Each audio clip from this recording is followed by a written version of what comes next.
enfatice un poco porque nos trascendió.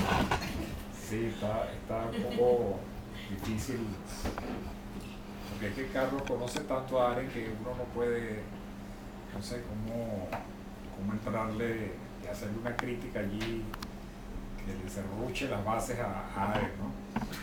Pero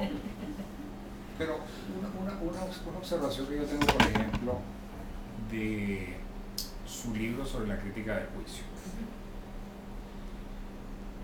Yo creo, a diferencia de lo que muchos han pensado desdeñando el libro, diciendo que allí no está la filosofía política de Kant, sino que la filosofía política de Kant está en sus textos sobre la historia, sobre la paz perpetua, etcétera, etcétera. Yo creo que ahí sí está la filosofía política de Kant. ¿En dónde? En la crítica del juicio. Entonces es Kantiano, ¿no? Pero un segundo. Está una parte. Entonces, voy a la otra observación. Está una parte de la filosofía política de Kant, que es, por cierto, la que va a retomar Habermas en Facticidad y Validez. Después. Exactamente. Exacto. No tengo problema con eso. Pero ¿qué es lo que no está presente en Arendt? Y que es grave. Para mí es sumamente grave. No está presente el momento del antagonismo, el momento de la guerra, el momento del conflicto, que también trata Kant en otros textos. No solamente los textos, digamos, de 1780 y pico, sino hasta el final de su vida sigue planteándose el tema de la guerra, el tema del conflicto como algo fundamental. Incluso a propósito de la Revolución Francesa, él se entusiasma con la Revolución, bueno, luego echa para atrás porque ve la crisis, etc.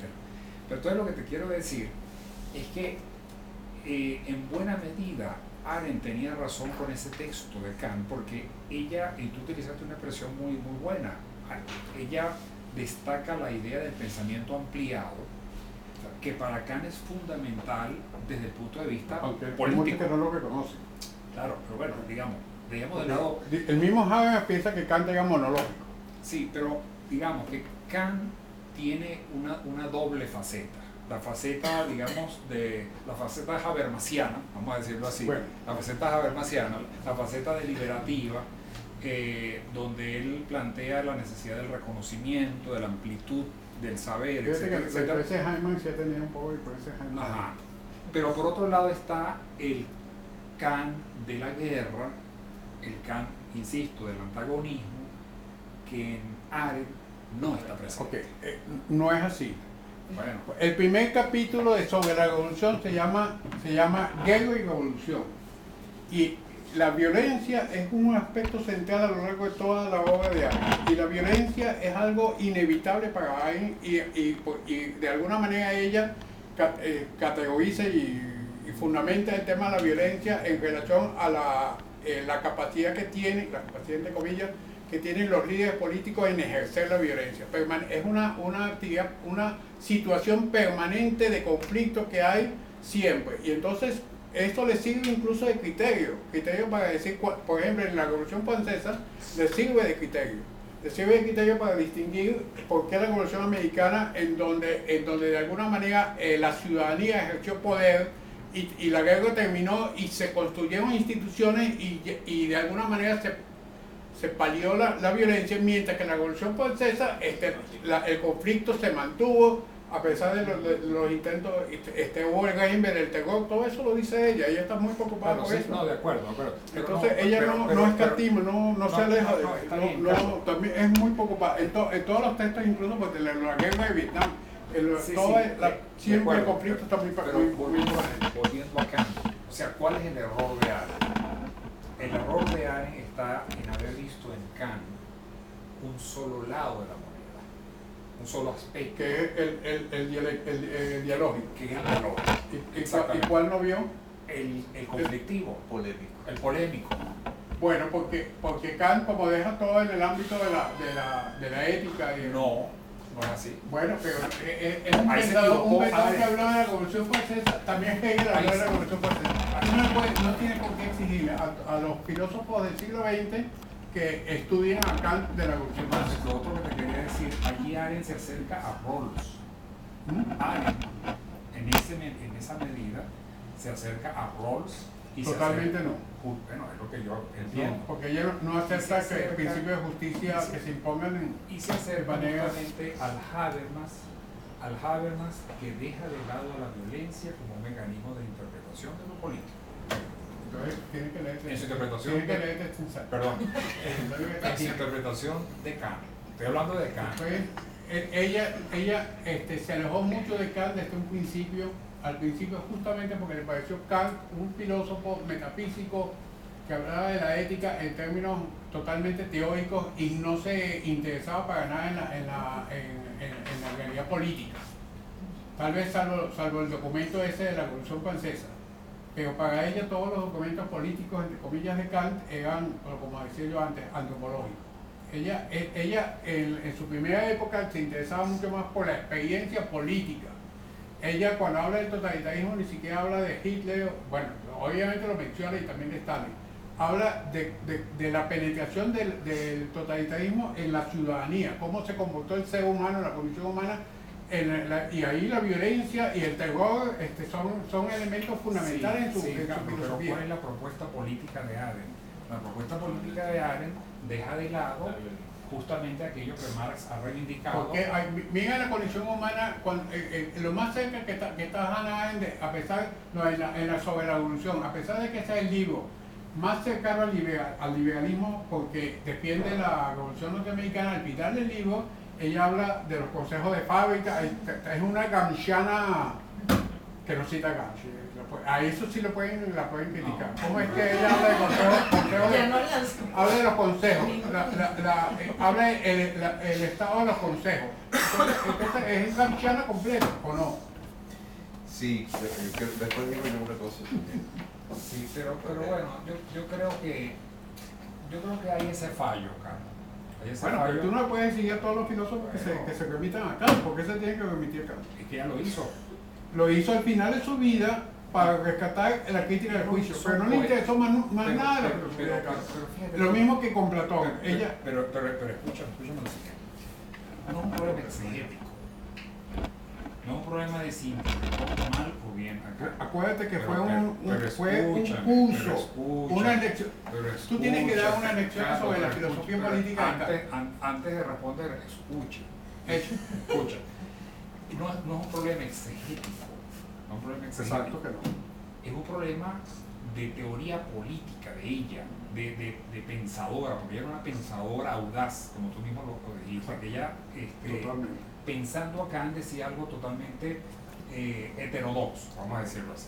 Y pensando a Kant, se acerca a una línea de pensamiento, que es justamente la que se ha privilegiado en el siglo XX. ¡Qué casualidad! Es que ya que es mencioné. que es el Kant donde se deja de lado la insociable sociabilidad, donde se deja de lado el antagonismo. Vuelvo a ese punto. Okay, Y fue ella la que se le ocurrió agarrar a Kant. Vamos Kant. a ser más precisos con exactamente lo que sucede. Ella no escribió un libro sobre Kant. Ni siquiera un ensayo que yo sepa, no ha escrito ningún ensayo en toda su vida, desde la tesis doctoral del 29 hasta que muere en el 75, no hay ningún escrito sobre Kant. Hay referencias, por ahí y por allá hay referencias. Ella dicta porque tiene que dictar un curso en el año 73, en la New School, le pidieron un curso y ella se lo ocurrió, bueno, voy a hablar sobre la crítica del juicio. Ese es el curso que se le ocurrió. Y en algún momento, cuando fue a preparar su posgrado, dijo, voy a decir algo interesante, a ver qué opinan los alumnos, y dijo esto. Esa frase de que la única filosofía política de Kant es la de crítica del juicio. Y dio sus clases y no sé qué, y a los alumnos, después de como 10 años de ella fallecida, se pusieron de acuerdo, intercambiaron los materiales y escribió un libro que se llama Lecciones sobre la filosofía política de Kant, que es póstumo, recogido por los alumnos con una introducción grande de uno de sus discípulos que tienen varios escritos sobre el que se llama Binet, varios escritos sobre el tema del juicio político. Entonces, ese es como si tú vas a dar un curso sobre la guerra en Kant, tú no vas a hablar de toda la obra de Kant, vas a hablar o de Hobbes, vas a hablar de la guerra. Claro, pero estás banalizando a Arendt. ¿Ah? Estás banalizando a Arendt. Porque estás diciendo que ella se ocupa del pensamiento político de Kant por una frase suelta allí. ¿No? Bueno, es que yo expliqué por qué es el curso político, porque el tema del gusto, la mentalidad ampliada, todo eso lo expliqué, eso sí está en los escritos. Es como si tú ves las lecciones de la filosofía de Hegel histórica, esa que cogieron sus alumnos, que cuando Hegel estaba moviéndose dijo que los alumnos no lo entendieron para nada, y a pesar de eso salieron varias versiones de sus lecciones de la filosofía de la historia y fueron escritas. Y entonces tú dices, bueno, Hegel ahí no menciona Kant, porque habla de filosofía de la historia. Entonces, ¿por qué lo va a mencionar? Está hablando de filosofía de la historia y Kant es bueno, no es un elemento menor, pero no hace un trabajo sobre Kant, no es un ensayo sobre la filosofía de la historia de Kant. ¿No? Que por cierto, si hay un ensayo de Kant sobre filosofía de la historia contra Hegel. Pero Hegel lo menciona, si lo menciona será muy... Bueno, seguimos. Pero esas son cosas históricas. No existe ningún filósofo que explica a otro filósofo y tiene por qué hablar de toda su obra. A propósito de eso que tú estás diciendo, te lo digo de otra manera, Carlos. Los grandes pensadores, y ahí yo incluyo a Hannah Arendt, llevan agua siempre a su propio molino. Es decir, por ejemplo, en Teoría y Praxis, Habermas, cuando se ocupa de diversos pensadores, no hace más que buscar aquellos que conducen al desarrollo de su filosofía, como lo hizo Hegel, como lo hizo Aristóteles, como lo hizo Platón, y creo que Arendt hace lo mismo, ¿sí? Y hace lo mismo con Kant. Pero ella nunca fue sistemática en el uso de los autores. Es decir, ni siquiera con Aristóteles. A Heidegger lo menciona menos que a Kant. Bueno, con razón. Bueno, con razón. Pero no se trata de eso, es su estilo que es distinto. Bueno, pero ella escribe lo que ella explica sobre su experiencia con respecto a los tópicos que le interesan. Ella dice que ella no quiere, abandonó la filosofía. Ella en el año 33 dice, ya yo no me considero miembro del círculo filosófico, no me considero en esto. Si acaso yo soy una teórica de la política, se ocupa de muchos fenómenos políticos que han ocurrido en los años 30, 40, 50 y 60 y escribe ensayitos pequeños que luego fueron recogidos por alguien para hacer, por ejemplo, tienen un libro que se llama Entre pasado y futuro, que son como 10 ensayos que van en distintas épocas y recopilados por alguien que se imprimió en la ya estaba viva todavía, incluso el último. Pero son ensayos muy puntuales. Ella nunca quiso sistemática ni ser una filósofa ni dedicarse a estudiar a los filósofos. Nunca se dedicó a los filósofos ni a hacer una obra sistemática sobre la filosofía ni sobre la Eso no importa, Gramsci tampoco. Bueno, por eso, en el estilo ensayístico, yo diría que no está muy lejos del cambio. Escribe cosas puntuales, hay cosas que son paginitas de 4 páginas hasta artículos de 40. Sobre la violencia, un ensayo de 40 y pico de páginas. Pudieron presos los dos, por ejemplo. Carmen en Jerusalén escribió para una revista norteamericana de esas de New York y escribió como, no sé, como 5 artículos y luego después sacó el libro.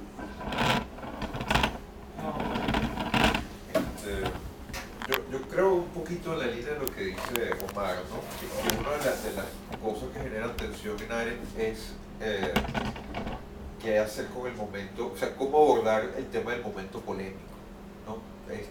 Digamos, está la política entendida como al estilo de la polis pre-platónica, ¿no? De la posibilidad de una cuestión de igualdad, en donde la pertenencia a esa, en virtud de la filia, permite que exista entonces y del diálogo y de la comunicación, o sea, todo eso que después se va a plagiar Habermas. O sea, ahí existe una concepción de la política que aquí han llamado habermasiana o rawlsiana, efectivamente Arendt está en esa línea, ¿no? ¿Cuál es la relación con el momento polémico? Yo creo que sí existe, ¿no? Y donde más claro se ve es sobre la revolución y sobre la violencia. En el sentido de que sobre la violencia hay una idea acerca de qué es violencia y cuál es el papel de la violencia en la política y en lo político, ¿no? Y sí es clarísimo que para ella la violencia es opuesta a la política. Entonces para ella la violencia es prepolítica o interpolítica o pospolítica, pero no es en sí misma política, y la esencia de lo político no es violenta, lo cual no quiere decir que no sea polémica. O sea, digamos, ella... Polemos Claro, exacto, pero Polemos es guerra también. Entonces, digamos que ella acepta lo polémico en tanto manifestación de la pluralidad de los hombres y de cómo el encuentro entre los hombres, al ser plurales, distintos, únicos, pues necesariamente es polémico, pero no ha de ser por ello violento. Ahora, sí, digamos, uno pudiera decir que hasta cierto punto, digamos, la manera de abordar la violencia es siempre catalogarla, y en eso toma Clausewitz, que es totalmente tomado de Clausewitz, la idea de que la violencia es instrumental, es instrumento de la política. De los políticos, no de la política. Bueno, la política, de la politiquería o de la acción pública. La política puede terminar decidiendo, aquellos que participan en la política, usar la violencia como un instrumento, lo cual ella dice que no es necesariamente irracional. Al contrario, dice, existe una violencia racional que es aquella que está atada a un fin concreto. Y si la violencia sirve para alcanzar un fin concreto, es política y es racional. O sea, sirve para... Pero en el momento en que se invierte la relación medios en contra de la dominación. Claro, ahí está sobre la revolución. O sea, sobre la violencia es ante todo, porque ese es el prólogo de Sobre la Revolución, cuando dice, vivimos, como decía Lenin, un siglo de guerras y revoluciones. Dice, y así lo dice, o sea, ¿qué se puede decir sobre la guerra o la revolución? Nada, porque son algo que está fuera, y ahí está la tensión de alguna manera, y la suerte quizás de un eventual vacío a lo que creo que se está refiriendo Marx. O sea, el pensamiento sobre eso es difícil, el discurso es difícil que pueda decir algo sobre un fenómeno que de por sí escapa a lo racional, es simplemente la imposición de la fuerza bruta. Pero digamos que con esto, poniendo eso como punto de partida, luego sale todo el libro La Revolución, que es decir, no, la violencia puede ser entendida únicamente y puede ser únicamente legítima si es instrumento para la conquista de la libertad. Tiene un fin instrumental, o sea, siempre está, y en eso es Clausewitz, y por eso lo mencionan tantas veces, la razón está por encima, digamos, de la violencia entendida como medio o como irracionalidad en potencia. Ahora, yo llevaría el punto que dice Omar a algo que me parece más esencial como crítica a Arendt, que es la incomodidad manifiesta que siente Arendt ante todas aquellas manifestaciones del ser humano que no son racionales. Déjame para terminar un poquito la idea con eso, ¿no? O sea, y el conflicto máximo le llega precisamente presenciando el juicio de Arendt. O sea, ¿cómo es posible? Bueno, y realmente eso viene desde que vive todo el tema del totalitarismo en Alemania y debe escapar y todo eso, pero el punto para mí crítico en su obra es el conflicto que se plantea en el juicio de Arendt. Es decir, cómo los seres humanos que son racionales pueden llegar a este grado de irracionalidad. Entonces, digamos, de alguna manera todo está empujado hacia un punto en donde ella evade, y lo dice explícitamente, por ejemplo, todas las teorías de la psicología moderna para ella están totalmente fuera de lugar. Ella no se mete en eso, lo considera, no sé, como mínimo metafísica. Y en el peor de los casos súper chévere. Pero el tema es qué hace la política con ese lado del ser humano que no es racional y que existe. Y que indudablemente forma parte de los fenómenos políticos, tiene efectos políticos. Entonces ahí, de alguna manera, toda la última área trata de llevar el tema a la reflexión moral, ¿no? A decir, bueno, ahí está la facultad del pensamiento, de la voluntad. Para lo de la voluntad de ella rescata es a San Pablo, básicamente. Es decir, San Pablo es el descubridor del libre albedrío, para decirlo de alguna manera. Y por la vía del cristianismo entra la idea de la voluntad como un factor de la mente desconocido para los antiguos. Y finalmente llega al juicio, que a través y lo que le sirve es los juicios estéticos, pues, o sea, de Kant. Pero el problema es qué pasa con toda la dimensión del ser humano que no está en la mente racional. Bueno, yo diría que, en efecto, hasta cierto punto es verdad que Ayn es una filósofa que de alguna manera se mantiene dentro de la filosofía racional en términos generales. Pero a diferencia de Rawls y Habermas, en lo que no estoy de acuerdo es que esa filosofía racional de alguna manera también es equivalente a la filosofía moral. Yo creo que Ayn está muy alejada de buscar principios morales como si fueran principios políticos o principios políticos que de alguna manera terminen siendo principios morales. No, lo que acá es el juicio en vez de los principios. Bueno, pero Esa es que es la separación en el juicio la idea de la voluntad y del juicio no son, la gente piensa, pero no solamente piensa en cuestiones racionales. Obviamente, desde el punto de vista instrumental, la gente piensa en satisfacer necesidades y ese es un pensamiento racional, incluso racional instrumental. Pero hay muchos elementos del pensar, de la voluntad y del juicio que no tienen que ver con la razón. Y por eso es que ella tiene un ensayo que no sé si ustedes conocen, que se llama el ensayo de la desobediencia civil, que de alguna manera está muy alejado de la desobediencia civil de Rawls, porque en Rawls y en Habermas habla de la comunidad ideal del diálogo. Aden no aceptaría jamás eso.